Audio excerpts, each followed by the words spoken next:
What if everything you desire, the abundance, the love, the vibrant health, the purpose, isn't something you have to chase, but something you simply have to tune into?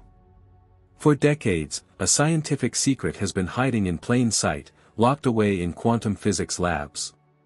A secret that proves your thoughts don't just happen inside your brain, they happen in the very fabric of reality. And ancient cultures, from the Egyptians to the indigenous tribes of the Americas, weren't just performing rituals, they were performing quantum operations. Today, you will learn a forgotten method I call frequency stealing, and how you can use it to rewire your life from the quantum level up. Let's be real. The self-help industry has failed most of us. We've all been there. You buy the book. You write the affirmations. I am abundant. I am a money magnet. You stick the vision board on your wall, you journal under the full moon, and for a week, you feel amazing. You're vibrating high. But then, life happens. Your car breaks down. A surprise bill arrives. Your boss sends a stressful email at 7 p.m. And just like that, the vibration drops. The fear, the anxiety, the feeling of not enough comes roaring back. Your vision board starts to feel like a cruel joke. The affirmations feel like lies you're telling yourself. Why does this happen? It's because we're trying to build a skyscraper on a foundation of sand. We're trying to think our way into a new reality while our entire nervous system, our entire energy body, is still wired for the old one. You can tell yourself, I am safe and abundant, 1,000 times, but if your body is holding the trauma of past financial scarcity, it's like having two different radio stations playing at once. The louder, more dominant signal, the one of fear, will always win. This is the fundamental problem with modern manifestation. It's all push, no receive.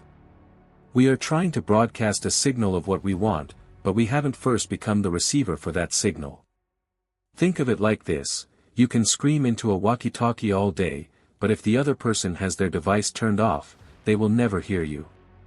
Your desperate affirmations are the scream.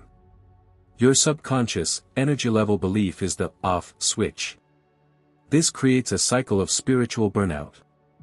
You try, you fail, you feel like you're not good at manifesting, which further reinforces the belief that you don't deserve it, which lowers your vibration even more. It's a vicious, exhausting loop. I lived this for years. I was the king of positive thinking. But underneath it all was a deep, humming anxiety. I was manifesting from a place of lack, from a place of, I need this to be happy. And the universe, in its perfect mirror-like nature, just gave me more of that needing. More lack. More anxiety. I was so focused on the what, the car, the money, the relationship, that I completely ignored the how. How was I vibrating? What frequency was I actually emitting? We've been taught to focus on the object of our desire. But quantum physics and ancient wisdom both tell us the same thing: the key isn't the object. It's the observer. It's the field from which the object arises. Until you change the field, you're just rearranging furniture in a burning house. The problem isn't your desire. The problem is your default frequency. And that is exactly what we are going to solve today. So what is this default frequency? And how do we change it? The answers come from two seemingly different worlds that are now converging in a stunning way: quantum physics and ancient spirituality. Let's start with the science. You've probably heard of the famous double-slit experiment. In a nutshell, scientists found that when they shot tiny particles, like electrons, at a screen with two slits, the particles behaved as both particles and waves. But here's the crazy part: when they placed an observer there, a device to measure which slit the electron went through, the wave function collapsed. The electron decided to behave like a single particle. The very act of observation changed the behavior of the particle. This isn't just a lab trick. This implies that consciousness itself is a fundamental force in shaping reality. Your attention isn't passive, it's creative. You are, literally, collapsing infinite waves of possibility into a single, concrete reality with your focus. Now, let's travel back in time. Ancient cultures didn't have electron microscopes, but they understood this principle intuitively.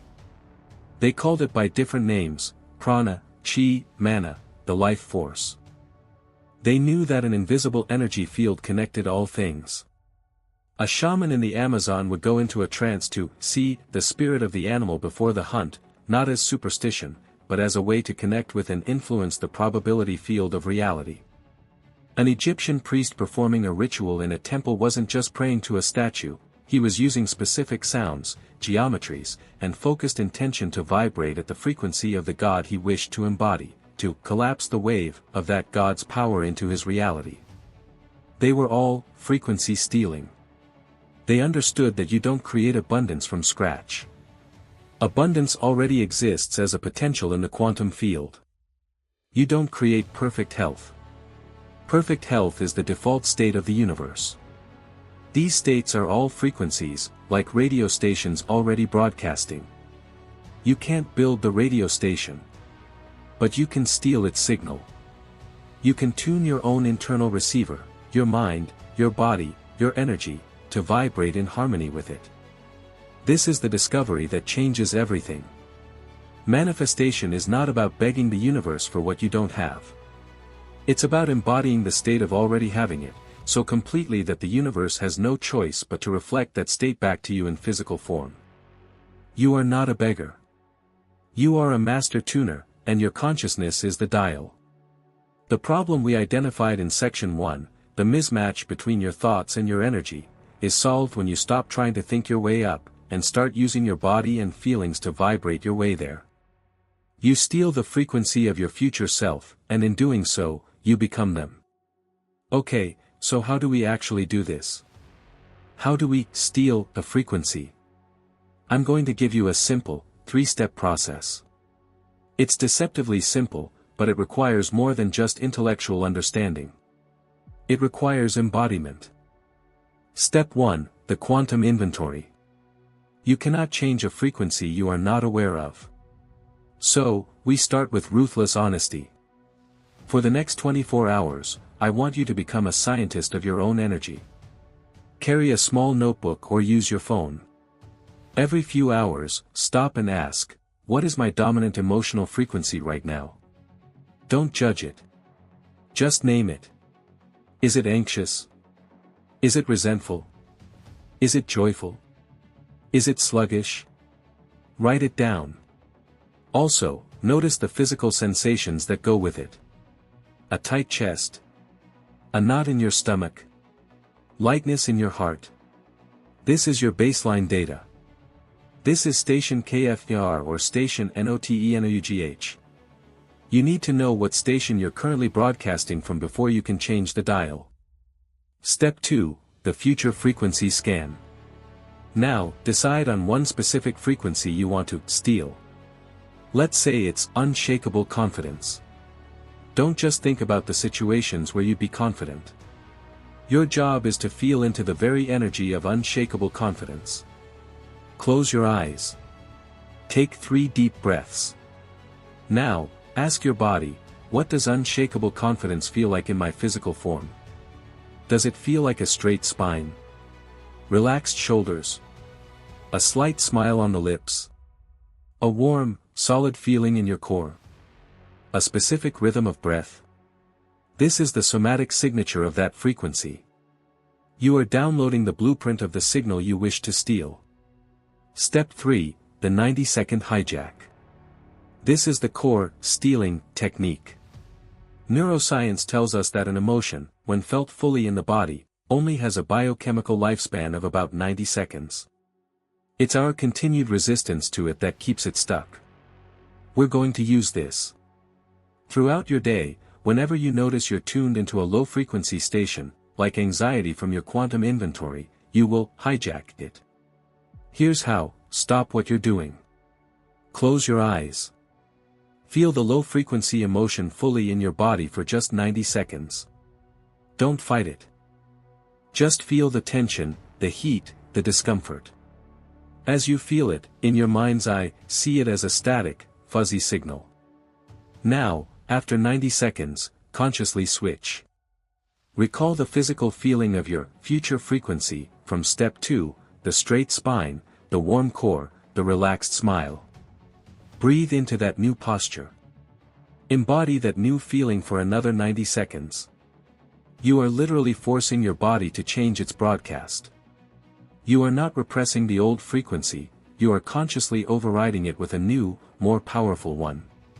Do this 5 to 10 times a day. You are the engineer, recalibrating your own instrument. When you commit to this practice, the shifts aren't just psychological, they are quantum. You start to collapse a new reality. Let me tell you about Sarah, one of my clients. Sarah was stuck in a cycle of financial struggle. She was doing all the right things, budgeting, side hustles, affirmations, but she was constantly stressed about money. Her default frequency was scarcity panic. We started with the quantum inventory. She discovered that every time she checked her bank account, her shoulders would hike up to her ears and her breath would become shallow. That was her scarcity panic signal. Her future frequency was effortless flow. When she scanned for it, she described it as a feeling of open hands, a relaxed jaw, and a sense of inner spaciousness. For 2 weeks, she practiced the 90-second hijack. Every time she felt that shoulder tension after checking her account, she'd stop, feel the panic for 90 seconds, and then consciously adopt the posture of effortless flow, dropping her shoulders, unclenching her jaw, visualizing her hands open and receiving. After a week, she reported something strange.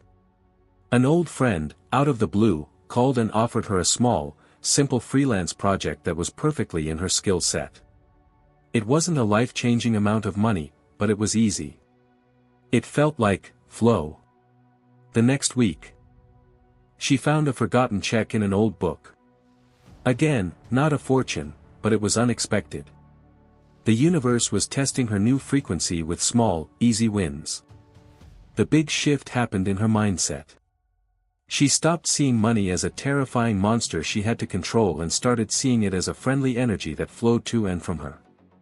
She was no longer a desperate broadcaster on station SCRCATY. She had successfully stolen the signal of station FLOW. And because she was a match for that frequency, more flow had to come. A month into her practice, she was offered a new, higher-paying position at work that she hadn't even applied for. Her boss said, "There's just a new sense of calm competence about you lately. We need that on this team." This is the transformation. It's not about forcing specific outcomes. It's about becoming the person for whom those outcomes are natural. You stop chasing and start allowing. You stop forcing and start flowing. The anxiety of how and when dissolves, because you are already living in the feeling of the wish fulfilled. Your reality has no choice but to catch up. You have, in the most real sense, quantum jumped into a new parallel reality where your desired future is already your present. For centuries, this wisdom was guarded, hidden in mystery schools and passed down in secret lineages. It was considered too powerful for the masses. But now, the veil is lifting. Quantum physics is proving what the mystics have always known, that we are co-creators of our universe, not its victims. Your mission, should you choose to accept it, is to become a conscious frequency tuner. To stop living on autopilot, reacting to the old signals of your past conditioning. Your mission is to actively, deliberately, and daily, steal the frequencies of the future you know you are meant to inhabit. This isn't just for you. This is a radical act of service to the entire collective.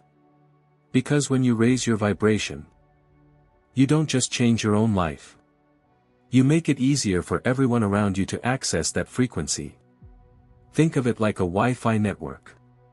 When you are broadcasting fear and anxiety, you strengthen that signal for everyone in your field. But when you broadcast love, abundance, and peace, you create a hotspot for that reality. You give everyone around you permission to tune in. You help heal your family, your community, and the world, one hijacked frequency at a time. Imagine a world where we are all competing, not for scraps, but to see who can broadcast the most love, the most creativity, the most joy. That world is a choice. It's a frequency. And it's available right now. So, here is your call to action. First, make this real. In the comments below, I want you to declare the one frequency you are committing to stealing this week. Write, I am stealing the frequency of unshakable confidence, effortless flow, radiant health, etc. Putting it in writing is a powerful act of intention. Second, solidify your practice. I've created a free, guided audio track that walks you through the exact 90-second hijack technique. It will help you anchor this faster. The link is in the description below. Download it and use it for the next 7 days. It's my gift to you. Third, become a beacon. If this message resonated with you, if you felt that spark of recognition in your soul, then share this video. Share it with one person who needs to hear it. Let's create a ripple effect of conscious creators. The ancient cultures held this key. The quantum physicists have now confirmed it. The power to shape your reality was inside you all along. It's not magic, though it will feel like it. It's science. It's your birthright. Stop begging. Start stealing. Tune in. Thank you. I believe in you. Now go and hijack your future.